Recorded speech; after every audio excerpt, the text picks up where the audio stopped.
اعوذ باللہ من الشیطان الرجیم بسم اللہ الرحمن الرحیم لا الہ الا اللہ محمد رسول اللہ صلی اللہ علیہ یا رسول اللہ صلی اللہ تعالی علیہ وسلم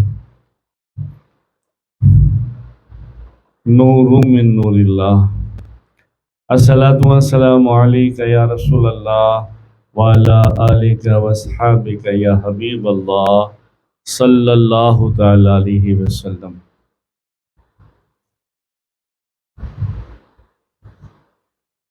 الحمد للہ رب العالمین الرحمن الرحیم الرحمن الرحیم مالک یوم الدین ایاک نعبد و ایاک نستعین اہدنا الصراط المستقیم صراط الذین انعمت علیہم غیر المغضوب علیہم ولا الضالین آمین آمین آمین۔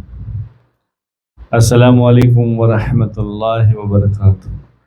کیسے ہیں آپ سب لوگ؟ خیریت سے ہیں؟ اللہ خیریت رکھے، کرم فرمائے، مشکلات حل فرمائے۔ قرآن و حدیث کی روشنی میں جنت کیسے ملے گی؟ اللہ کے رسول کی اطاعت سے ملے گی، اللہ کے رسول کی محبت سے اور ان کی یاد میں رونے سے ملے گی۔ نماز میں تلاوت قرآن پڑھنے میں اس وقت محبت سے رونے میں ملے گی، اور سب کے حقوق ادا کرنے کے بعد خوب زیادہ درود و سلام پڑھنے سے ملے گی۔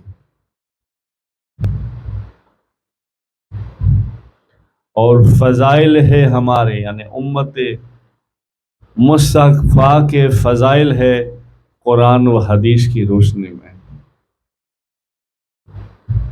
اور عشق رسول، خوف الہی، تلاوت قرآن اور نماز کی حالت میں رونے سے۔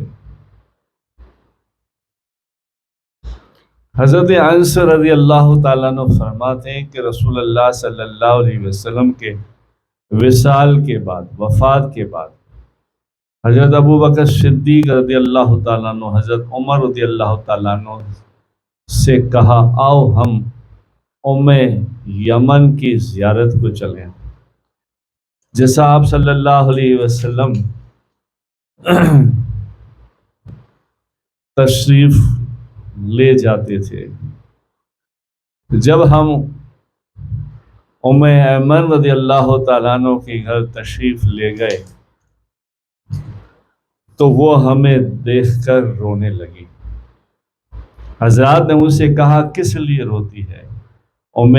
ایمن رضی اللہ تعالیٰ عنہ نے کہا اس پر روتی ہوں کہ وحی کا سلسلہ آنا بند ہو گیا، اور اس بات سے روتی ہوں امام الانبیاء تاجدار مدینہ محمد رسول اللہ صلی اللہ علیہ وسلم نے ہم سے پردہ کر لیا۔ جب بنی قریظہ کا حضرت سعد رضی اللہ تعالیٰ عنہ نے فیصلہ کر دیا تو ان کو ان کے خیموں میں واپس لایا گیا جو مسجد کے قریب تھا۔ ان کے زخم سے خون نکلنے لگا، اور ان کے پاس رسول اللہ صلی اللہ علیہ وسلم اور ابو بکر صدیق اور عمر فاروق رضی اللہ تعالیٰ عنہ تشریف لائے، اور یہ دونوں حضرات رو رہے تھے، اور یہ دونوں حضرات کے رونے کی آواز حجرے سے الوداع الوداع سن رہی تھی کہ آپس میں یہ آواز آنے لگی، اور پھر انہوں نے رو دیا۔ حضرت عثمان بن عفان رضی اللہ تعالیٰ عنہ کے آنسو، حضرت عثمان رضی اللہ تعالیٰ عنہ غلام ہانی رضی اللہ تعالیٰ عنہ کے بیان کرتے ہیں کہ حضرت عثمان رضی اللہ تعالیٰ عنہ جب کسی قبر پر کھڑے رہتے تو اس قدر روتے کہ ان کی داڑھی آنسوؤں سے تر ہو جاتی اور روتے روتے روتے رہتے، اور جب قبر کا تذکرہ ہوتا تو آپ رضی اللہ تعالیٰ عنہ بہت روتے اور فرماتے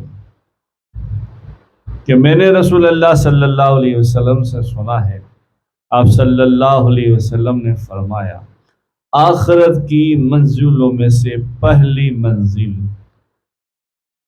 قبر کی ہے، اگر اس سے نجات پا گیا یا اس سے نجات مل گئی تو ساری منزلیں آسان ہو جائے گی۔ یہ سب حوالے ہیں ترمذی، داؤد، بخاری۔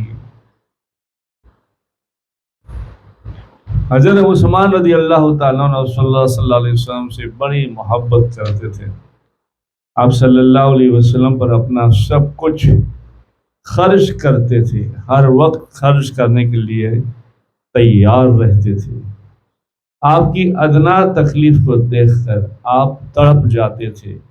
ایک مرتبہ اہل بیت پر کئی روز کا فاقہ ہو گیا تو حضرت عثمان غنی رضی اللہ تعالیٰ عنہ، حضرت عثمان عفان رضی اللہ تعالیٰ عنہ کو معلوم ہوا تو بے چین ہو کر رونے لگے، اور اسی وقت کئی بورے گندم کے، آٹوں کے، بکری کے گوشت اور 300 نقد لے کر امہات المومنین عائشہ صدیقہ رضی اللہ تعالیٰ عنہا کے پاس تشریف لائے اور عرض کیا جب کسی قسم کی ضرورت ہو تو مجھے بے جھجک یاد کر لے، یہ غلام گھر آ کر خدمت کر دے گا۔ سبحان اللہ، یہ ایک دوسرے میں محبت تھی، ایک دوسرے میں پیار تھا، لوگ مال دے دیتے تھے، یہاں تک کہ ایک روایت آئی ہے، ابھی آگے ہم پڑھیں گے اللہ نے چاہا تو، کہ کسی صحابی کے پاس 2 بیویاں ہوتی اور کسی صحابی کا نکاح نہیں ہوا ہوتا تو وہ خوشی سے بیوی کی اجازت لے کر اسے طلاق دے دیتے، اور پھر مدت پوری ہونے کے بعد وہ صحابی کو کہتے کہ آپ اسے نکاح کر لیں، اور وہ نکاح کر لیتا۔ اتنی محبت آپس میں، پیار تھا، ہمدردی تھی، سچا عشق تھا، یہاں تو یہ دیکھنے بھی نہیں ملتا۔ بس ہم میں بڑی بری بات یہ ہے، خصلت ہمارے میں خاص کر کے، کہ ہم ایک دوسرے کی ٹانگوں کھینچنے میں رہ گئے۔ بس وہ آگے جا رہا ہے تو کیسے جا رہا ہے، اس کے پاس کیسے آیا، اور پھر ہم ہی فیصلہ کرنے لگتے ہیں، کہیں ڈبل کر لیا ہوگا، کہیں 2 نمبر میں کرتا ہوگا۔ ارے ہوش کرو یار، اللہ سب کو دیتا ہے، مشرک کو بھی دیتا ہے، تو ہم کلمہ پڑھنے والے، درود و سلام پڑھنے والے کو نہیں دے گا؟ دیتا ہے، نیت جان کر، یہ نیت کیسی ہے۔ تو پھر آپ کو بھی یار ہمیں یار خوش ہونا چاہیے کہ ہمارا مسلمان بھائی آگے ہے، اس امید سے خوش ہونا چاہیے کہ یار آج نہیں تو کبھی ہمیں جو ہے وہاں پانی کا پیالہ یا چائے کا پیالہ نصیب ہوگا۔ خیر، امت محمدیہ صلی اللہ علیہ وسلم کا حوض، حضرت سمرہ رضی اللہ تعالیٰ عنہ سے روایت ہے، ہر نبی، رسول اللہ صلی اللہ علیہ وسلم نے فرمایا، ہر نبی کے لیے ایک حوض ہے جس سے وہ اپنی امت کو قیامت کے روز پانی پلائے گا، اور نبی علیہ السلام آپس میں فخر کریں گے کس کے حوض پر زیادہ پینے والے ہیں، اور بلا شبہ رسول اللہ صلی اللہ علیہ وسلم فرماتے ہیں، ہمارے آقا، کہ میں امید کرتا ہوں کہ حوض پر آنے والے دوسرے نبیوں کے حوض پر آنے والوں سے زیادہ میرے پاس پینے والے میرے امتی ہوں گے۔ سبحان اللہ۔ حوالہ ہے ترمذی کا۔ حضرت ثوبان رضی اللہ تعالیٰ عنہ سے روایت ہے کہ رسول اللہ صلی اللہ علیہ وسلم نے ارشاد فرمایا کہ میرا حوض اتنا بڑا ہے جتنا عدن سے ضلع بلقا کی بستی کے عمان تک کا فاصلہ، یعنی اس کا طویل عرض میلوں تک کا ہوتا ہے۔ حوض کا پانی دودھ سے زیادہ سفید ہے اور شہد سے زیادہ میٹھا ہے، اور اس کے لوٹے پیالے، اس کے لوٹے آسمانوں کے ستاروں کے برابر ہے۔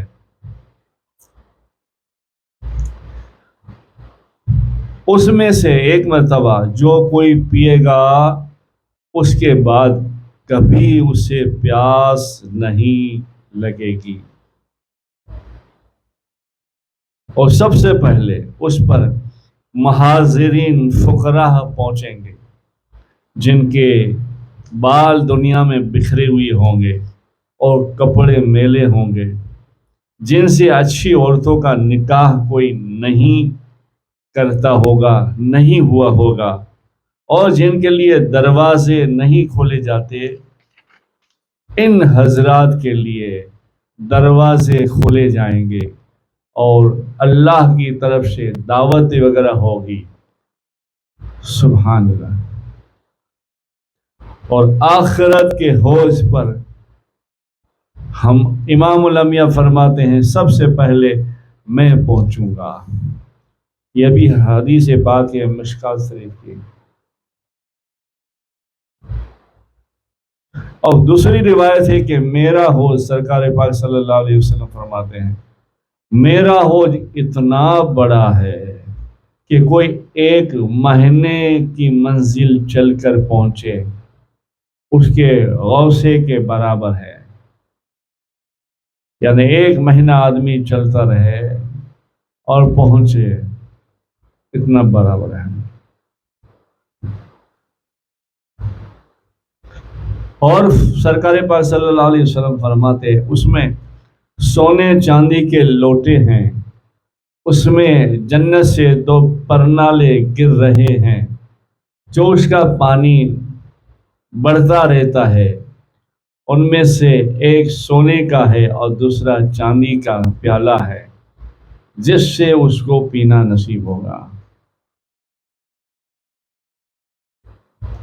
مسلم شریف کی ایک اور اس طرح سے ہے حدیث پاک ہے، دوسری امت کے لوگوں کو ضرور اپنے حوض سے ہٹاؤں گا، جیسے کوئی شخص دنیا میں اپنے حوض سے دوسرے لوگوں کے اونٹوں کو ہٹاتا ہے تاکہ وہ اپنے اونٹوں کو پانی پلائے۔ یعنی صحابہ رضی اللہ تعالیٰ عنہ نے عرض کیا رسول اللہ کیا آپ اس دن ہم کو پہچانو گے؟ سبحان اللہ، یہ سارے سوال جواب ہمارے لیے تھے۔ تو آپ نے فرمایا ہاں، میری امت کو میں پہچانوں گا، اور اس کی وجہ اس کے چہرے اور ہاتھ پیر ہوں گے جو وضو کے پانی سے نورانی، چمکدار اور سفید ہوں گے، اور اس کی پہچان یہ ہوگی اور میں اسے پہچانوں گا۔ سبحان اللہ، سبحان اللہ۔ اللہ تعالی ہمیں اور تمہیں ہدایت نصیب فرمائے اور اچھے اعمال کرنے کی توفیق عطا فرمائے۔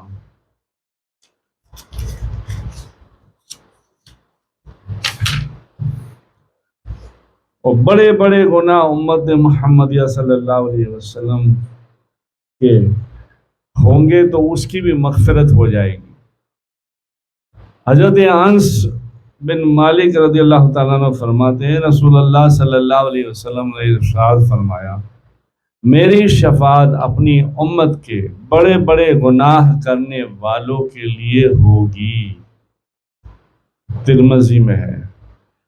حضرت عبداللہ بن مسعود رضی اللہ تعالیٰ عنہ سے روایت ہے، جس معراج کا ذکر ہے، جس میں کہ معراج میں آپ صلی اللہ علیہ وسلم کو 5 چیزیں عنایت کی گئی، 5 نمازیں، سورہ بقرہ کی آخری آیتیں، اور آپ صلی اللہ علیہ وسلم ان لوگوں کے گناہ بخش دیے گئے جنہوں نے خدا کے ساتھ شرک نہ کیا ہو۔ یہ مسلم شریف کی ہے۔ اور گناہ سے بڑے بڑے گناہ جن کے کرنے سے دوزخ میں جانا پڑے اور سرکار اس سے بچائیں گے۔ سبحان اللہ۔ حضرت ابن عباس رضی اللہ تعالیٰ عنہ فرماتے ہیں، رسول اللہ صلی اللہ علیہ وسلم نے ارشاد فرمایا، بے شک اللہ نے میری امت سے خطا اور بھول ان اعمال سے جو ان سے زبردستی کرائے جائے اس سے اللہ درگزر کرے گا۔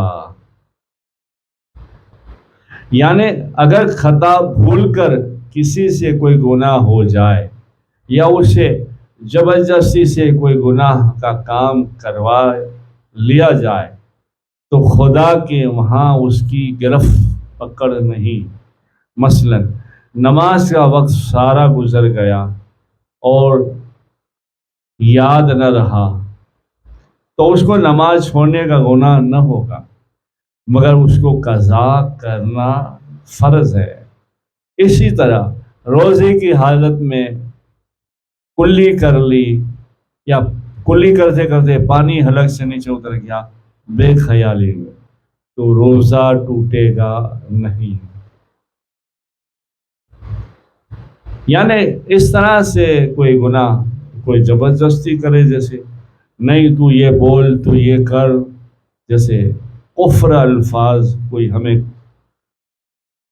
کہلوائے یا زبردستی کوئی ہمارے منہ میں کھانا ٹھونسے، نہیں کھا لے چل اور یہ بول دے یہ کر، جیسے کچھ جگہ ہوتا ہے اور ہو گیا، زبردستی روزے توڑوائے گئے، زبردستی بلوایا گیا تو اس سے ہمارا نہ روزہ ٹوٹے گا، نہ اگر ہم زبردستی کسی کے کہنے سے اگر کوئی شرک الفاظ بول لیا مجبوری میں تو ہم اسلام کے دائرے سے نکل نہیں جائیں گے، کیونکہ مجبوری ہے نا۔ درود شریف پڑھے، اللہم صلی علی سیدنا محمد نور الانوار بصیر الاسرار و سید الابرار صلی اللہ علیہ یا محمد نور من نور اللہ۔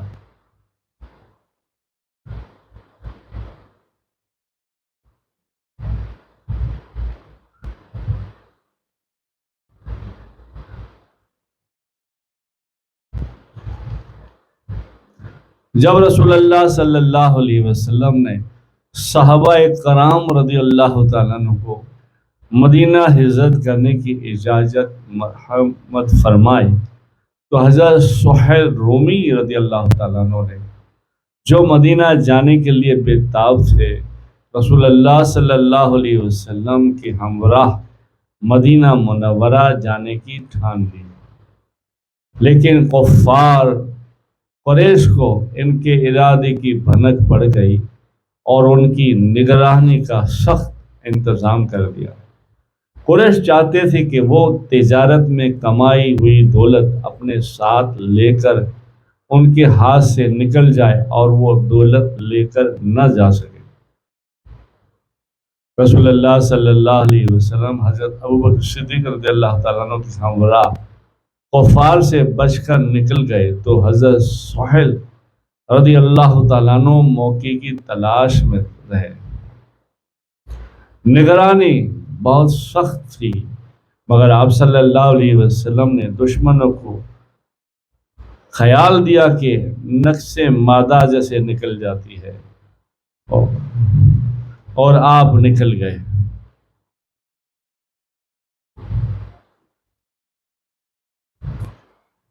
اور آپ رضی اللہ تعالیٰ عنہ مدینہ کی راہ لی، ابھی تھوڑی دور ہی گئے تھے کہ ان کی نگرانی کرنے والوں کو پتہ چل گیا کہ وہ ہڑبڑا گئے اور تیز گھوڑوں کے ساتھ سر پھٹے ایسے بھاگے۔ جب حضرت سہیل رومی رضی اللہ تعالیٰ عنہ کو محسوس ہوا کہ ان کا پیچھا کیا جا رہا ہے تو وہ ایک ٹلے پر کھڑے ہو کر انہوں نے اپنے ترکش سے تیر نکال کر زمین پر پھیلا دیے اور کمان کی تاج چڑھاتے ہوئے بولے، قریش کے لوگوں، خدا کی قسم تم جانتے ہو کہ میں مثل نشانہ باز ہوں، یعنی آپ کا نشانہ چکتا نہیں تھا۔ جب تک کہ میں تیر سے تم میں سے ایک ایک آدمی کو قتل نہ کر دوں، پھر میں تلوار سے تمہاری آخری دم تک مقابلہ نہ کروں، میں اس راستے پر تمہیں جانے نہیں دوں گا۔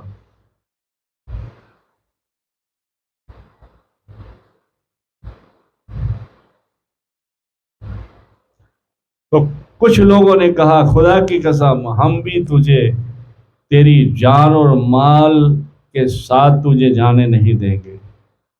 تو پھر انہوں نے کہا، بے شک مال تمہارے لیے چھوڑ دوں گا، کیا تم میرا راستہ چھوڑ دو گے؟ تو انہوں نے کہا ہاں۔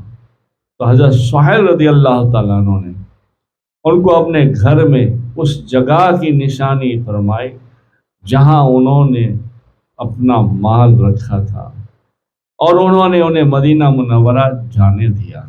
سبحان اللہ۔ پھر اس کے بعد حضرت سہیل تیز رفتار سے مدینہ پاک میں سمت چلے، راہ کی تھکان سے بے پرواہ وہ شاہ دو عالم نور مجسم امام الانبیاء تاجدار مدینہ محمد رسول اللہ صلی اللہ علیہ وسلم کی طرف رواں دوا رہے۔ جب وہ مدینہ منورہ پہنچے تو رسول اللہ صلی اللہ علیہ وسلم نے ان کو آتے ہوئے دیکھ لیا اور خوشی سے اظہار کرتے ہوئے فرمایا، ابو یحییٰ، فروخت تمہارے لیے بہت نفع بخش ہوا، یعنی مال کے بدلے تم نے مدینہ اور رسول اللہ صلی اللہ علیہ وسلم کی طرف پہل کی، رغبت کی، محبت کی، اور تم کامیاب ہو گئے۔ اور یہ الفاظ سرکار نے 1 2 3 مرتبہ دہرائے،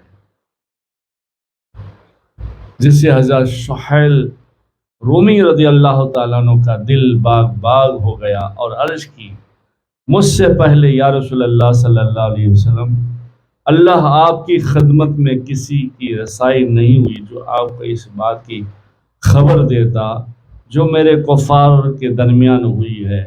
خدا کی قسم آپ کو یہ بات سوائے جبریل امین سے کسی نے نہیں بتائی، یقیناً ایسا ہی تھا۔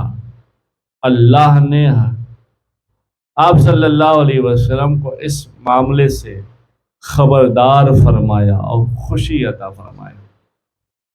سبحان اللہ۔